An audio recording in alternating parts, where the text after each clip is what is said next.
안녕하세요, 여러분. 오늘은 제가 겪었던 특별한 이야기를 나누고자 합니다. 이 이야기는 제가 고독을 통해 진정한 자신을 발견하게 해준 한 노인과의 만남에 관한 것입니다. 그분 덕분에 저는 내면의 목소리를 되찾고 행복의 진정한 의미를 깨달았습니다. 여러분도 저와 함께 이 여정을 떠나고 싶으시다면 구독 버튼을 눌러주세요. 그럼 시작해볼까요? 나는 매일 아침 거울 속 낯선 사람을 마주했다. 38, 이제는 더 이상 젊다고 할 수도 없는 나이.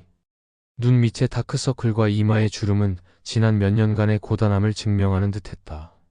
정연아, 오늘도 화이팅이다. 습관처럼 중얼거리는 말이었지만 내 목소리에는 공허함이 가득했다. 한때 촉망받던 건축가였던 나는 이제 남의 설계도를 수정하는 일로 하루하루를 버티고 있었다. 3년 전 내 이름을 건 건축사무소의 파산 이후 모든 것이 무너져 내렸다. 회사뿐만이 아니었다. 10년 지기 여자친구는 떠났고 친구들은 하나둘 연락이 끊겼다. 남은 건 빚과 원룸 보증금이 전부였다.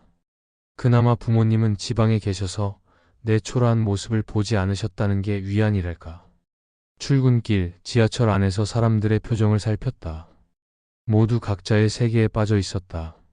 스마트폰을 들여다보는 사람, 책을 읽는 사람, 그저 멍하니 창밖을 바라보는 사람. 문득 궁금해졌다. 저 사람들도 나처럼 공허함을 느끼고 있을까? 아니면 나만 이렇게 길을 잃은 걸까? 그날 저녁, 퇴근 후 편의점에서 맥주 한 캔을 들고 집으로 향했다. 계단을 오르는데 옆집에서 이사 짐을 나르는 소리가 들렸다. 이 오래된 원룸의 세입주자라니. 별 관심 없이 문을 열려는데 옆에서 누군가 말을 걸었다. 저기요, 혹시 이 근처에 괜찮은 식당 있을까요? 돌아보니 예수는 넘어 보이는 노인이 서 있었다. 흰 머리에 깊은 주름, 그러나 맑고 강인한 눈빛이 인상적이었다. 골목 끝에 국수집이 있어요. 가격도 괜찮고 맛도 나쁘지 않아요. 고맙네. 내가 오늘부터 이웃이 됐어. 이름은 윤재호라고 하네. 저는 강정현입니다. 반갑습니다. 어색하게 인사를 나누고 각자의 집으로 들어갔다. 내 원룸은 언제나처럼 어둡고 조용했다. 20평 남짓한 공간이 갑자기 너무 넓게 느껴졌다. 빈 방의 메아리 같은 고독감이 밀려왔다. 다음 날부터 윤 노인과 자주 마주치게 되었다. 그는 은퇴한 철학 교수라고 했다. 가끔 저녁을 함께 먹자고 제안했지만 나는 번번이 핑계를 대며 거절했다. 다른 사람과 어울리는 것이 두려웠다. 내 초라한 현실을 누군가에게 보여주기 싫었다. 그러던 어느 비 오는 밤, 난 술에 취해 집 앞에서 열쇠를 찾지 못하고 있었다. 그때 윤 노인이 나타나 나를 부축해 자기 집으로 데려갔다. 그의 집은 놀랍도록 책으로 가득했다. 벽면을 채운 책장들, 테이블 위에 쌓인 책들. 그 속에서 노인은 혼자 살고 있었다. 혼자 사는 게 외롭지 않으세요? 술기운에 용기를 내어 물었다. 노인은 잠시 생각에 잠기더니 대답했다. 외로움과 고독은 달라. 외로움은 누군가를 그리워하는 감정이지만 고독은 자신과 함께하는 시간이야. 나는 고독을 즐기지. 그의 말이 내 마음을 흔들었다. 나는 그동안 혼자 있는 시간이 두려워 늘 무언가로 채우려고 했다. TV, 술, 스마트폰. 그 어떤 것도 내 빈 마음을 채우지 못했다. 그날 이후 나는 종종 윤 노인의 집을 찾았다. 그는 내게 책을 빌려주었고 우리는 철학과 인생에 대해 이야기했다. 처음에는 어색했지만 점차 그의 말에 귀 기울이게 되었다.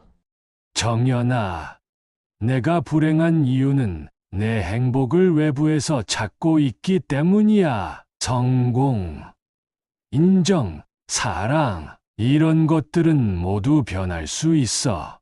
하지만 내 내면에서 찾는 평화는 영원해. 그런데 어떻게 내면에서 행복을 찾나요? 저는 모든 것을 잃었어요. 모든 것을 잃었다고? 아니, 너는 아직 가장 중요한 것을 가지고 있어. 바로 너 자신이야. 내가 진정으로 원하는 게 무엇인지 고독 속에서 찾아봐. 그리고 그것을 향해 한 걸음씩 나아가면 돼. 그의 말은 단순했지만 내게는 충격이었다. 나는 그동안 타인의 시선과 평가에 너무 집착했던 것 같았다.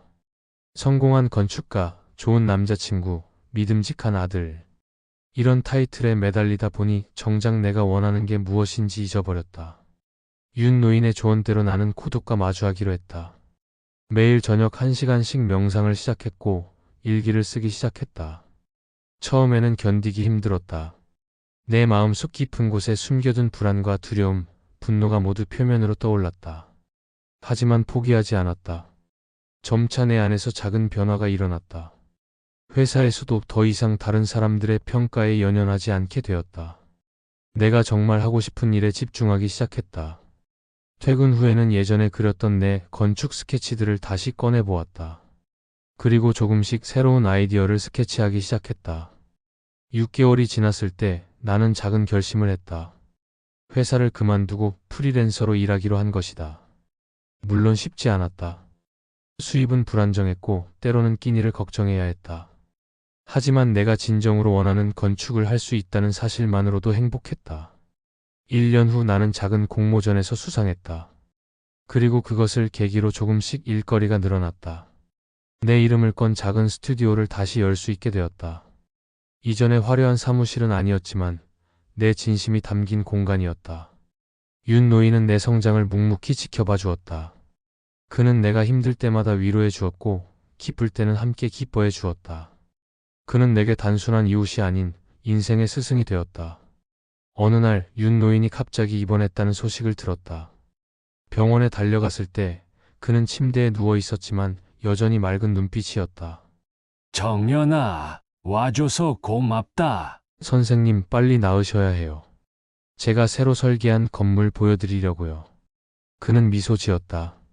정연아, 내가 참 자랑스럽구나. 이제 너는 진정한 자유를 찾았어. 자유요?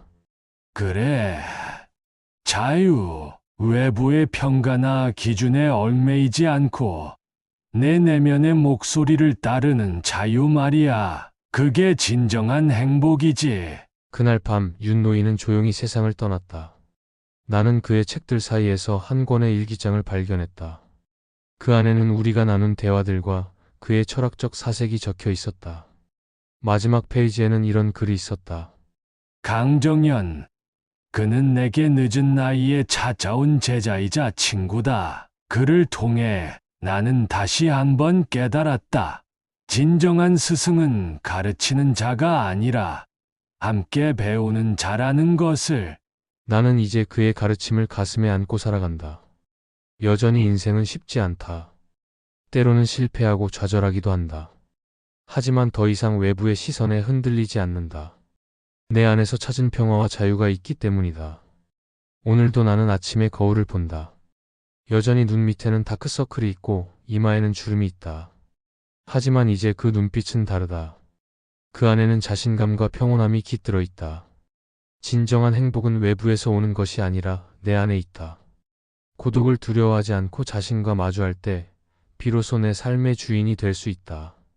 이것이 내가 윤 선생님을 통해 배운 가장 소중한 교훈이다. 빈 방은 이제 더 이상 공허하지 않다.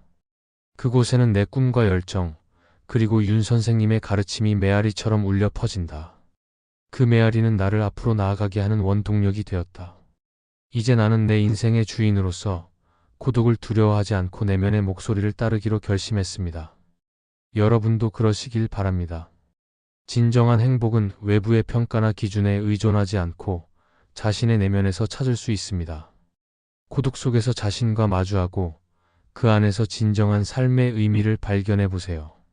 이 이야기를 통해 제가 전하고 싶은 메시지가 여러분에게도 닿았기를 바랍니다. 여러분의 삶 속에서도 고독을 두려워하지 말고 자신을 돌아보는 시간을 가져보세요. 그리고 여러분의 소중한 경험이나 생각을 댓글로 나눠주시면 정말 감사하겠습니다. 더 많은 이야기와 삶의 지혜를 원하신다면 구독 버튼을 눌러주세요. 함께 성장하고 더 나은 미래를 만들어가는 여정에 여러분을 초대합니다. 오늘도 여러분의 하루가 행복으로 가득 차길 바랍니다. 감사합니다.